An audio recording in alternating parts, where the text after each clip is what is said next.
Hi guys, let us discuss primality testing and Miller-Rabin algorithm in this lecture. Let us understand what is primality testing. Primality testing is an algorithm for determining whether an input number is prime. What is a prime number? Prime numbers are natural numbers that are divisible by only one and the number itself. In other words, prime numbers are positive integers greater than 1 with exactly two factors, 1 and the number itself. For example, number 7 is a prime number because it has only two factors, 1 and the number 7 itself.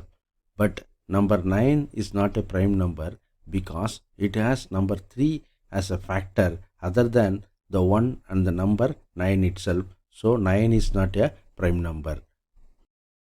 Miller-Rabin algorithm. The Miller-Rabin primality test is a probabilistic primality test.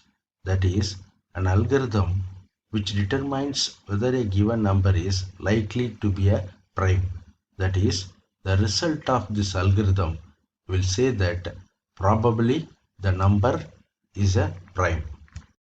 Let us try to understand congruent modulo n, because this congruent modulo n concept is being used in this Miller-Rabin algorithm. We say integers a and b are congruent modulo n if their difference a minus b is a multiple of n. Example: 9 and 1 congruent modulo 4 because 9 minus 1 8 is a multiple of 4. 8 and minus 1 congruent modulo 3 because 8 minus 1 it will become minus into minus plus. So 8 plus 1 9 is a multiple of 3. 184 and 51 congruent modulo 19 because 184 minus 51 is equal to 133 is a multiple of 19. The congruent modulo is represented using this symbol. The first step in Miller-Rabin algorithm, we write the value of n is equal to 2 to the power of k, where k is some integer value multiplied by m plus 1 with m is a odd number. Choose a such that it ranges from 1 to n minus 1 and b naught and a to the power of m congruent modulo n. That means b naught minus a to the power of m is a multiple of n. If b naught and plus or minus 1 congruent modulo n means, then stop the process, n is probably a prime number. B naught and plus or minus 1 congruent modulo n means B naught plus 1 or B naught minus 1 is a multiple of n. Otherwise, calculate the value of square of B naught, that means B naught square. Then set the value of B1 in such a way that B1 and B naught square congruent modulo n. What does it means? B1 minus B naught square is a multiple of n. If B1 and plus 1 congruent modulo n means, stop the process, n is composite.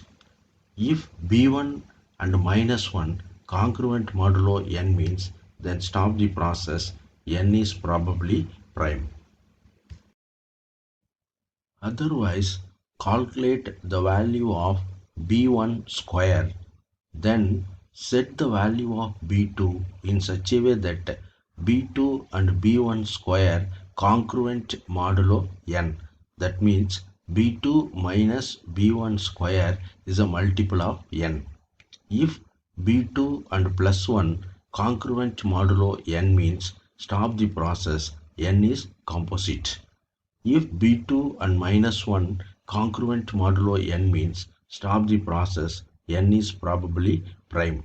Otherwise, we have to keep the continuing the process as discussed above. Let us take the n value is equal to 29, and we want to apply the Miller-Rabin primality testing algorithm for this n value 29. Let us write the n value in this method. N is equal to 2 to the power of k multiplied by m plus 1, where m is a odd number. So we can write 29 is equal to 2 square multiplied by 7 plus 1. So this will give the value 29, and let us assume a value is equal to 2. Now we have to find the value of b naught. So what is the way to find the value of b naught? B naught and a to the power of m congruent modulo to n value. Here n value is 29. So what is a value? 2. So m value 7. So 2 to the power of 7 and the b naught congruent modulo to 29. So what is 2 to the power of 7 value? 128. So if you place 12 here, so 128 minus 12 is equal to 116. It is a multiple of 29. So the B naught value is equal to 12. Now let us verify whether B naught and plus or minus 1 congruent modulo to 29. It is not so. So that is why we find B1 is equal to B naught square. Now I have to find whether B1 and plus or minus 1 congruent modulo to 29. So what is the B1 value? 12 square means 144. So this 144 and minus 1 congruent modulo to 29, because 144 minus of minus 1, that means it will become plus 1. 145 is a multiple of 29.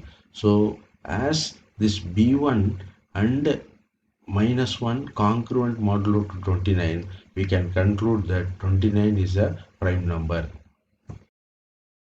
Let us take the n value is equal to 13. Now 13 is to be represented in this method, that is n is equal to 2 to the power of k multiplied by m plus 1. M should be an odd number. So 13 can be represented 2 square multiplied by 3 plus 1.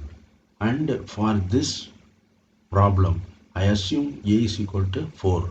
So b naught and a to the power of m. What is a value? 4. M value 3. So 4 to the power of cube modulo congruent modulo to 13.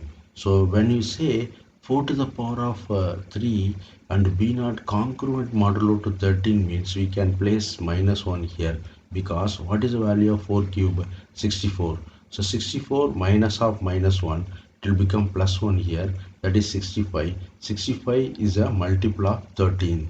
So by this way, as per the algorithm, because b naught congruent modulo to 13, we get minus 1 here. So hence it is concluded that 13 is a prime number. You may ask a question, what is the advantage of this algorithm? For example, if we take n value is equal to 561, to test whether this number is a prime number or not, we have to see is there any other factor other than 1 and itself. That means we have to start from 2 and we have to go on verifying each number is a factor to this number or not, till that half of the number it comes, that is 561 divided by 2.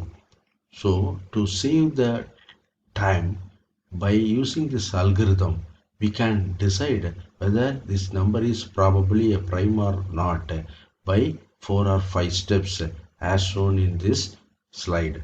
So try to understand this problem based on the examples what we had discussed earlier.